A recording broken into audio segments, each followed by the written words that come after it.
The Range Rover has been many things since we first saw it in 1970, but this P460e variant is the best all-round plug-in hybrid version we've yet seen. There's a six-figure sum for ownership, but with up to 75 miles of EV range, that's now a little easier to justify.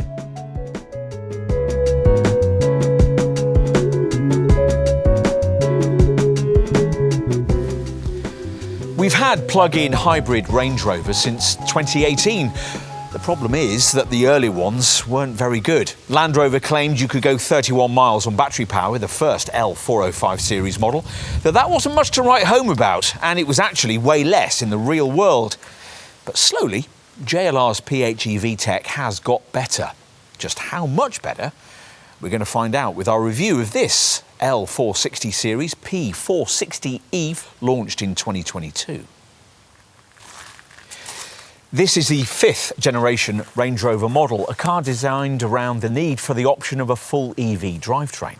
So you'd hope it would have space for a bigger PHEV battery, which was indeed what this model, then badged P440e, got at its introduction, providing for a far better all-round end-user package. For a closer look, you'll need the usual thorough car and driving road test.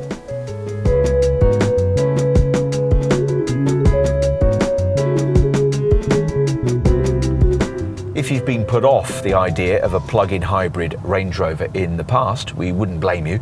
The previous L405 generation PHEV model's offering was, quite frankly, feeble, with a little 2-litre Ingenium 4-cylinder petrol engine working in concert with an undersized 13.1 kilowatt-hour lithium-ion battery that struggled to get anywhere near its quoted 31-mile EV range figure.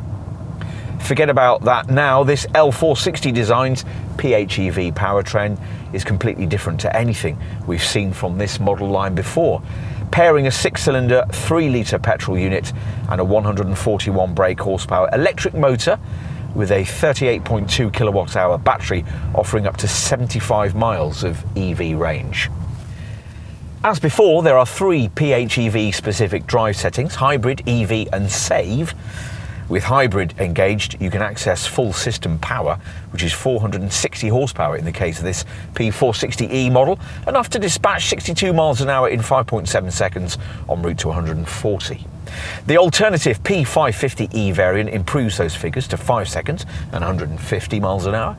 Torque figures are respectively 660 or 800 newton meters, though that's still not enough to prevent towing capacity falling over the conventional models by half a ton. Since this is a Range Rover, we must finish with a few words on off-road prowess, even though most owners will never bother to experience it. As usual, there's selectable low-range capability, and the centre monitor has a 4x4i section that allows you to separately lock the front and rear differentials for really gnarly tracks. Plus, the screen briefs you on altitude, bearing, nose angle and breakover angle. Those off-road stats remain unequalled in the class. A departure angle of up to 29 degrees, an approach angle of up to 34.7, and on this standard wheelbase model, a ramp angle of up to 27.7 degrees.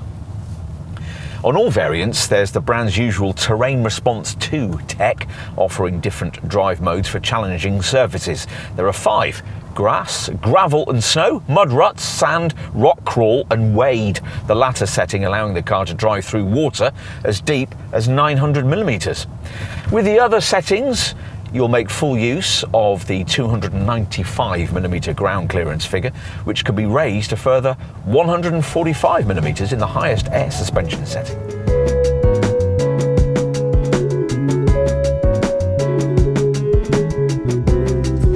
This is every inch a Range Rover. You'd know it as such, even without a glance at the elegant badge work, which is as it should be. Indeed, from a front or profile cursory glance, you might dismiss this fifth generation L460 design as merely a gentle evolution of what went before, and that's intentional. The stylists wanted traditional Range Rover styling cues: the floating roof, the clamshell bonnet, the short overhangs and the rising shoulder line, to stay intact on both short and long wheelbase versions of this design. Both body shapes, though, are very different at the back, which, with this generation, has gained a large gloss black panel incorporating vertical brake lights at the side and indicators in a bar across the top. All of it invisible on darker coloured models when not in use. Expect this to become a signature look for smaller models in the lineup. Up front, as usual with a Range Rover, it's as bluff as the Eiger and extremely wide, 2,047mm, without including the enormous door mirrors. And of course, very sophisticated too. Each of these pixel LED headlights contains 1.2 million individual mirrors, reflecting light from a rear-mounted mirror. From the side, you get a perspective of what a huge thing this car is. Even this standard wheelbase version measures in at 5,052mm long, about the same as a BMW X7. Add the extra 200mm that creates the long wheelbase body style, and you've a luxury SUV that's longer, even by 111mm, than the enormous Bentley Bentayga. As for the design detailing, well, there are the pop-out door handles we first saw on the Velar. You get this distinctive large silver trim panel behind each front wheel arch, and as you would expect, there are big wheels of either 21 or 22 inches in size. What's more important, of course, is what you can't see. This L460 design rides on an advanced platform called MLA Flex, which is ready set for any kind of electrification, and 80% of which is fashioned from pure aluminium. And by the way, it creates a body structure that's 35% stiffer than that of the previous generation model. Time to take a look inside.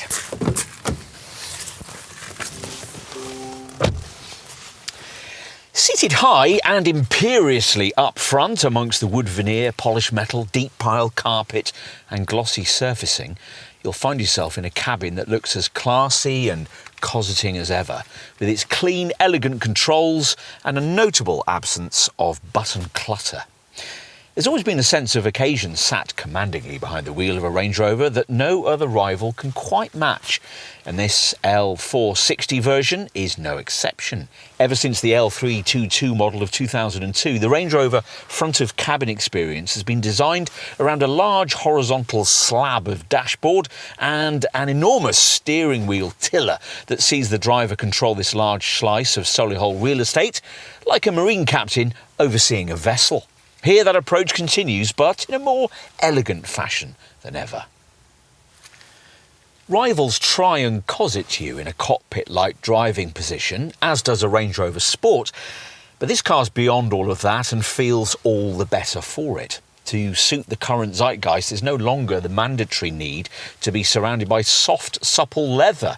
We haven't got it here, which feels a little strange in a Range Rover, but this still feels like the cabin of a six-figure SUV IP, particularly if you kit it out with a few of the very expensive options. And you'll love the seats with their extended cosseting headrests, particularly if you get them with the built-in massaging system that we have here.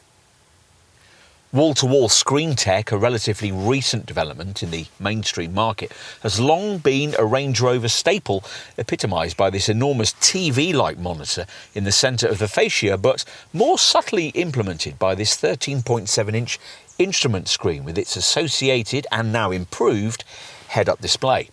The instrument screen has three fairly self-explanatory layout options: map with full-screen mapping, dials with two gauges flanking a central customisable panel, and focused, which dispenses with dials in favour of left and right customisable panels.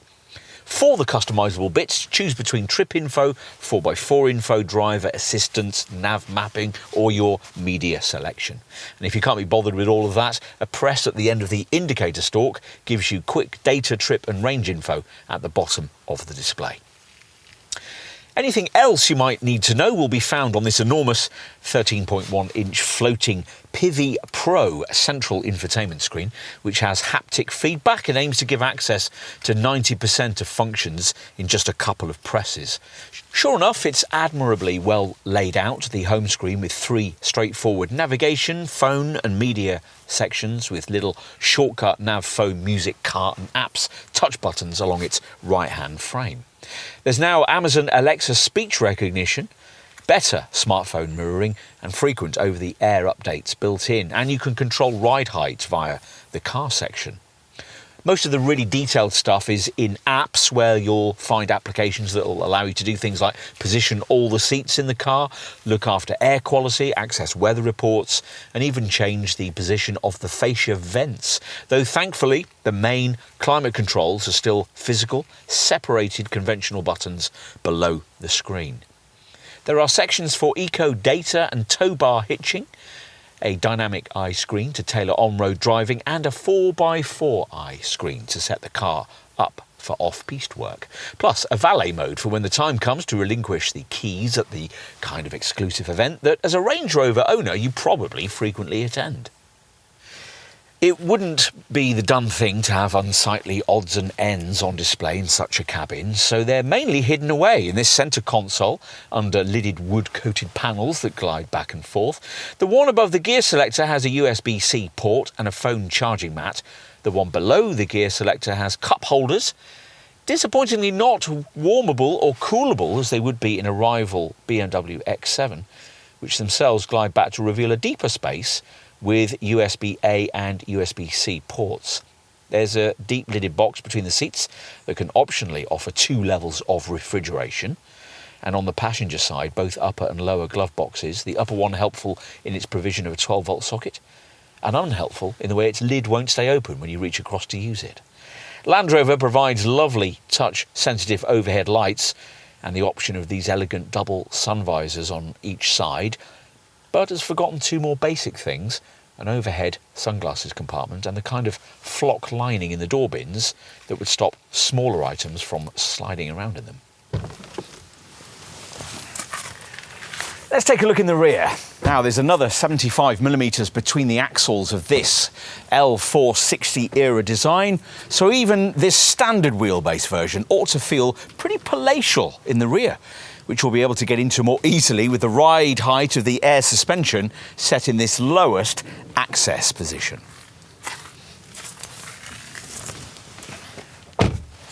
Sure enough, it certainly feels spacious, featuring lots of legroom with over 5 metres of body length. You'd hope there would be. Though, as before, despite the surprisingly low level of the central transmission tunnel, the back seat's primarily designed only for 2 adults.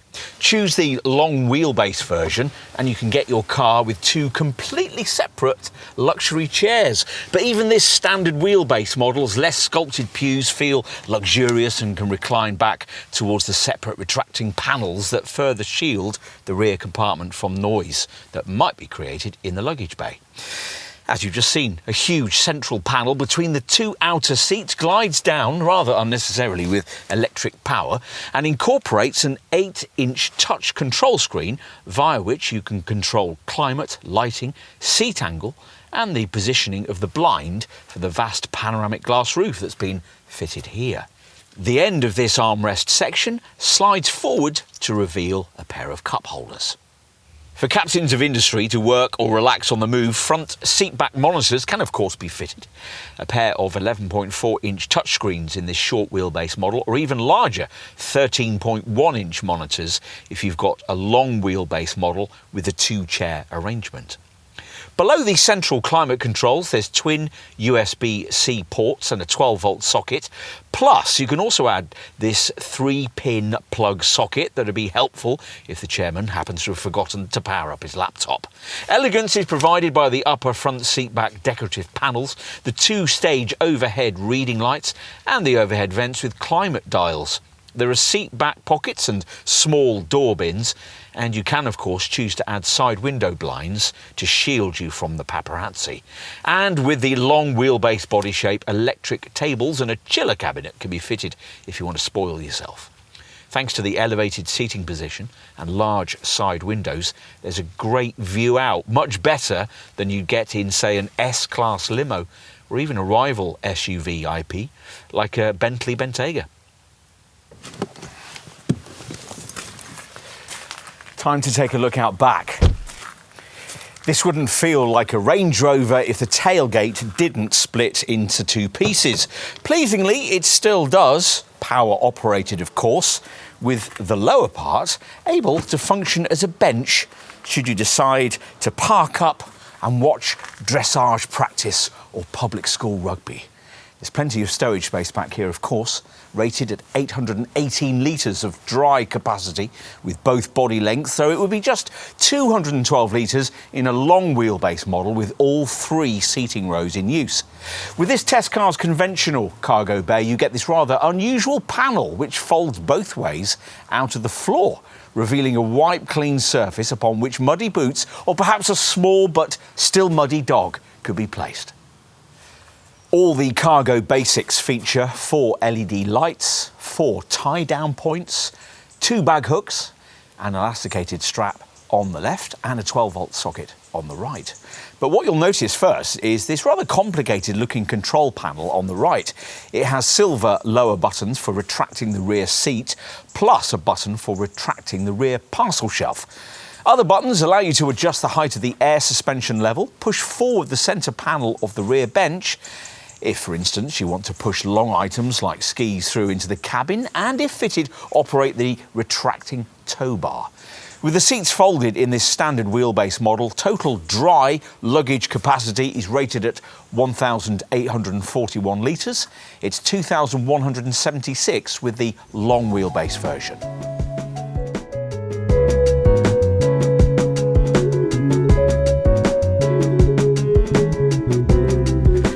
This P460e Plug-in Hybrid model can be had with either short or long wheelbase Range Rover body styles.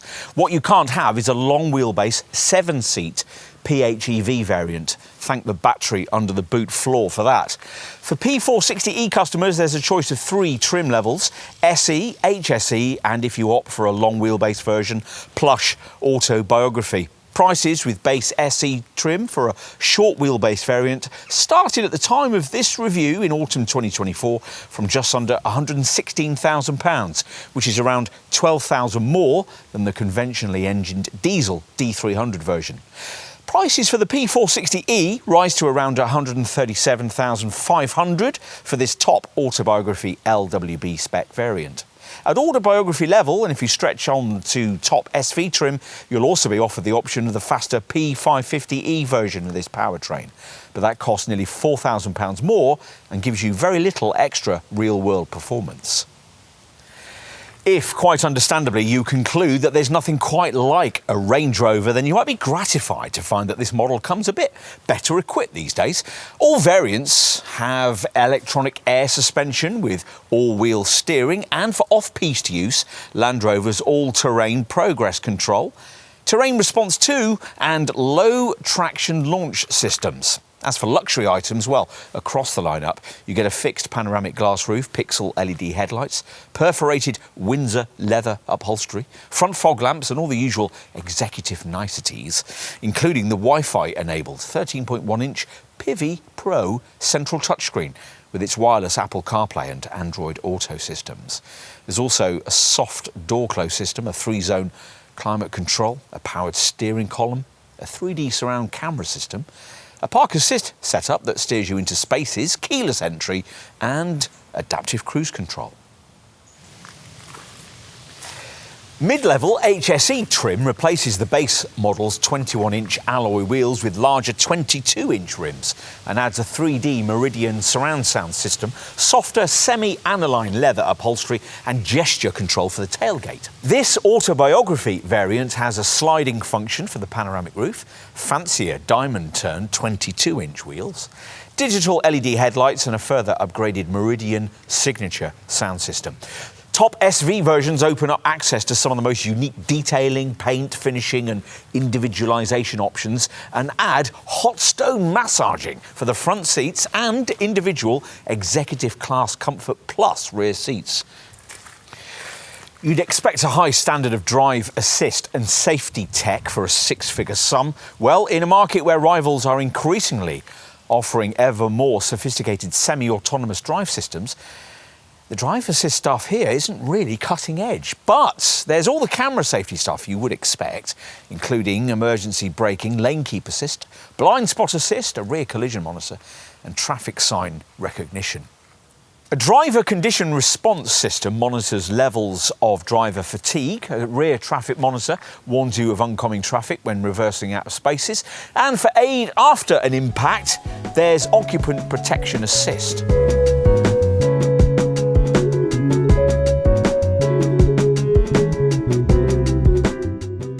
As we told you in our driving section, this PHEV model's 38.2 kilowatt-hour battery, 31.8 kilowatt-hours of which is usable, can manage up to 75 miles on each charge. Real-world range is more like 60 miles.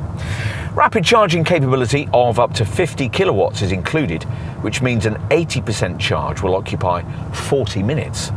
Use a home 7.4 kilowatt wall box and a full charge will take around 5 hours. It'll be a yawning 15 hours from a domestic socket. There's a choice of full electric mode plus a default hybrid setting and a save option which defers electric charge for when you might need it later in your trip and can incorporate geofencing tech that automatically keeps you battery powered in low emission zones. The combined cycle fuel figure is quoted at up to 48.4 mpg. Expect more like 35 in the real world, with a CO2 emissions figure of up to 17 grams per kilometre, which means a most un-Range Rover-like BIK tax rating. All these figures, by the way, are the same for the faster P460e model. Getting anywhere close to the quoted efficiency figures will obviously require frequent engagement of the most frugal of the provided drive modes, Eco. And you'll need to keep a close eye on the centre screen's Eco data section, which grades you on the efficiency of your driving style, shows you the energy impact of various features, gives you mostly self-evident Eco tips, and offers a graphical history consumption screen. What else? Well, insurance for all models is a top-of-the-shop Group 50. Depreciation is better than you might expect, experts predicting a residual value figure of between 70 and 74% after 3 years and 36,000 miles. There's an unremarkable 3-year unlimited mileage warranty, which you can extend for up to 10 years and 100,000 miles at extra cost. Plus, flexible servicing plans are available, allowing you to pay for scheduled maintenance up front or on a monthly basis.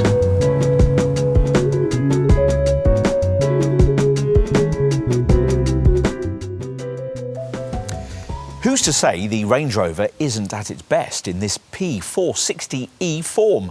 There's none of the ultimate EV range restriction that might beset a full EV model on longer trips.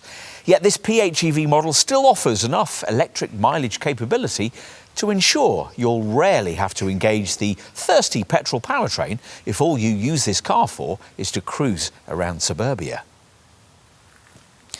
That's a pretty pleasant thing to do in any sort of Range Rover, but you'll be reassured that this one is just as capable as a conventionally engineered version, should you wish to take on Snowdon rather than the North Circular. A Range Rover was the right car for its time at its original launch back in 1970. Arguably, this one still is.